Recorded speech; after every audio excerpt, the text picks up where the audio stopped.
हमारी प्रकृति में विभिन्न प्रकार के ऐसे पेड़ों का खजाना छिपा हुआ है जिनके माध्यम से हम गंभीर से गंभीर बीमारियों को भी ठीक कर सकते हैं। ऐसे कुछ उल्लेख डाक के पेड़ का भी मिलता है। माना जाता है कि रतौंधी, मोतियाबिंद सहित विभिन्न प्रकार की बीमारियों को दूर करने में ये पेड़ काफ़ी सहायक होता है। वहीं गांव की कहावत हो या विभिन्न प्रकार की कहावतों में भी इस पेड़ का उल्लेख किया जाता है। ऐसे हमारे साथ चौधरी चरण सिंह विश्वविद्यालय परिसर में संचालित बॉटनी डिपार्टमेंट के एचओडी प्रोफेसर विजय मलिक हैं।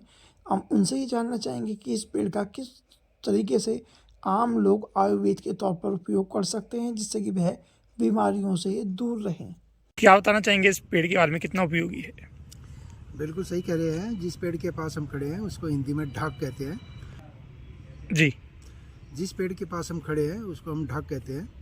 और इसके बारे में हिंदी में एक कहावत है, हमारे देश में जो हिंदी भाषी लोग हैं उसको खूब यूज़ करते हैं कि ढाक के 3 पात, क्योंकि इसमें ट्राइफोलिएट लीफ होती है, अगर आप देख सकते हैं, मतलब बात वहीं की वही है।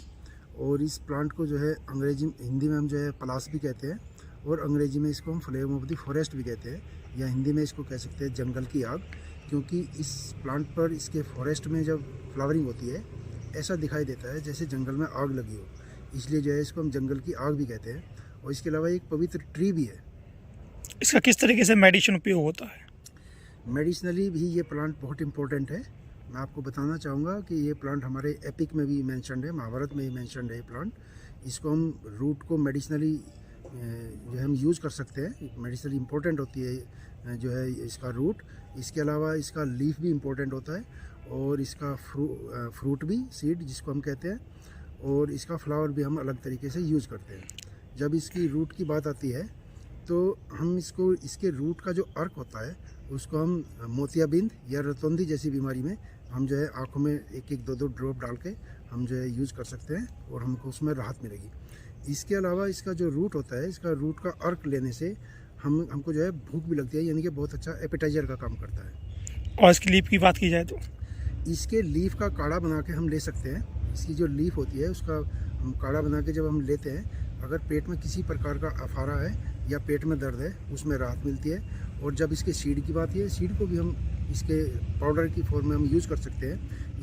इसका जो सीड होता है, सीड अगर आपको स्किन संबंधी कोई प्रॉब्लम है, अगर आपको खुजली है या कोई इरिटेशन है, आप इसके पाउडर का लेप करके आप यूज़ कर सकते हैं। इसके अलावा बच्चों में पेट दर्द की समस्या रहती है, जैसे अगर उनके पेट में किसी प्रकार के कीड़े हैं या बोर में, तो वो लेने से दिन में 2-3 बार किसी भी तरह का अगर पेट में कीड़ा है तो वो बाहर आ सकता है। तो मतलब इसके चूर्ण लेना है या काढ़ा लेना? इसका चूर्ण लेना है, इसका सीड का जो है पाउडर बना के हम ले सकते हैं। इसके अलावा इसका जो फ्लावर होता है ना, फ्लावर भी इसका बहुत इंपॉर्टेंट होता है।